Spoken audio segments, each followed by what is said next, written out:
I tell ya, I get no respect. It was the most famous catchphrase in comedy history. Rodney Dangerfield, with his bulging eyes, his sweat-soaked suit, and his frantic tugging at a bright red tie, made millions of people laugh until they cried. He was the quintessential loser, the everyman who couldn't catch a break, the guy whose own dog would bark at him when he came home. But behind the spotlights of The Tonight Show and the cinematic success of Caddyshack, Rodney Dangerfield's reality was far darker than any joke he ever told. From a childhood hollowed out by neglect to a volatile, circular marriage and a secret 60-year habit he couldn't break, his private life was a brutal battle for survival. In this video, we go behind the punchlines to uncover the tragic journey of Jack Roy. The Village of Babylon, a childhood without love. Rodney Dangerfield spent his career telling the world he got no respect, but his childhood in Babylon, New York, proves that this wasn't just a gimmick, it was his origin story. Born Jacob Cohen, the boy who would become Rodney had an upbringing defined by a total absence of emotional nourishment. His father, Philip Cohen, was a vaudeville performer who went by the stage name Phil Roy. Because he was a juggler always on the move, he was a ghost in his own house. Rodney grew up without a male role model, and more importantly, he learned early on that show business was a family killer. It was the thing that took his father away, eventually leading Philip to abandon the family for good. If his father was a ghost, his mother was a frost. Rodney described his mother, Dottie, as callous and incredibly distant. She actively withheld the basic signs of affection. On his birthdays, there were no cakes, no gifts, no "I love you." Rodney once shared a harrowing memory of saving up every penny he had for a football uniform, only for his mother to steal the money from him. This betrayal from a parent creates a deep sense of worthlessness. By age 15, Rodney found his only defense mechanism: comedy. While other kids were playing, he was writing jokes. He discovered that if he could turn his pain into a punchline, he could put distance between himself and the hurt. He built a wall around his heart using humor, but that wall would eventually become a prison.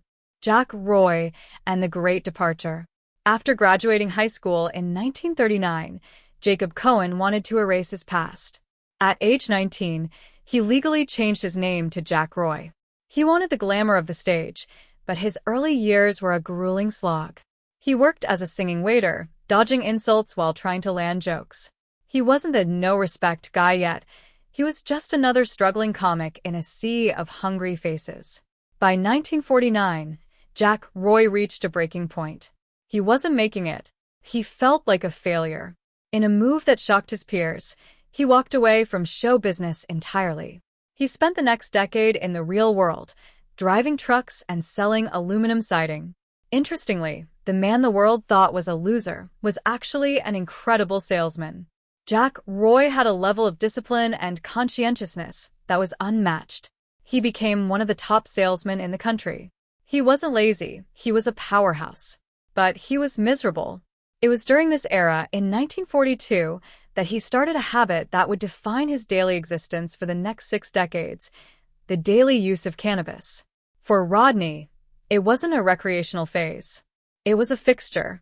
He used it every single day to manage the heavy moods and the black dog of depression that had followed him since Babylon. The volatile marriage to Joyce Indig. When Jack Roy quit comedy, he did it for a woman, Joyce Indig. She was a beautiful singer, and together, they chased the picket fence dream in New Jersey. They wanted the stability they never had as children. But the dream turned into a domestic battleground. Their relationship was a toxic cycle of resentment and shouting.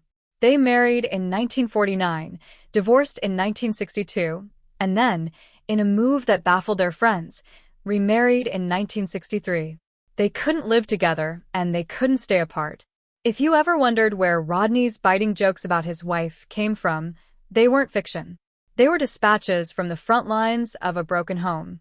Despite the chaos, Rodney was a devoted father to his children, Brian and Melanie.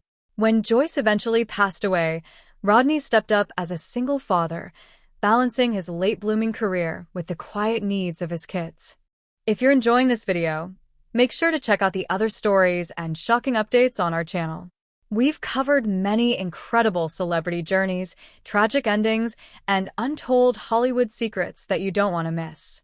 Binge watch our previous videos to discover more surprising facts, emotional stories, and where your favorite stars are today.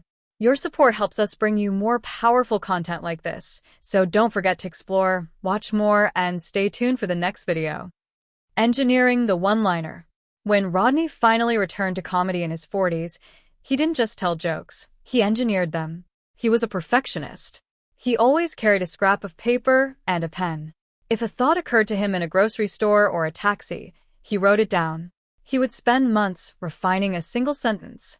He believed that the fewer the words, the harder the laugh.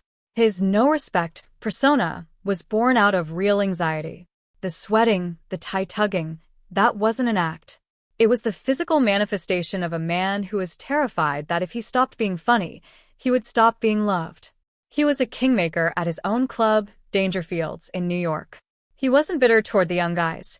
He launched the careers of Jim Carrey, Tim Allen, and Sam Kinison. He had a deep, altruistic streak, wanting to give others the respect he spent his life chasing. Joan Child and the digital pioneer. In 1983, Rodney's life changed in a Santa Monica flower shop. He met Joan Child, a woman 30 years his junior. She was a Mormon, a teetotaler, and a calming force. They married in 1993, and for the first time, Rodney had peace. Joan didn't try to change him, but she helped him navigate the modern world. She pushed him to become the first major celebrity with an official website in 1995. She gave him a foundation, but even her love couldn't fully erase the depression he had carried since he was 15. Rodney lived in a persona trap.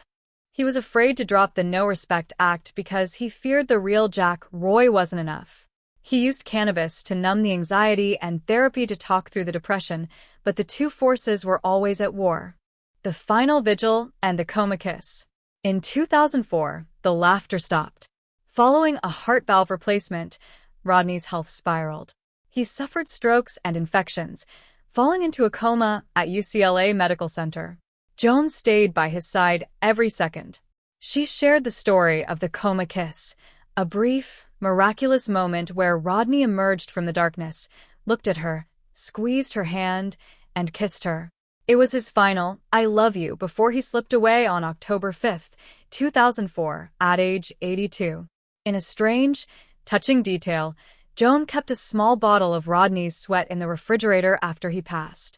It was a tactile reminder of his legendary work ethic, the literal blood, sweat, and tears he gave to the world just to be seen.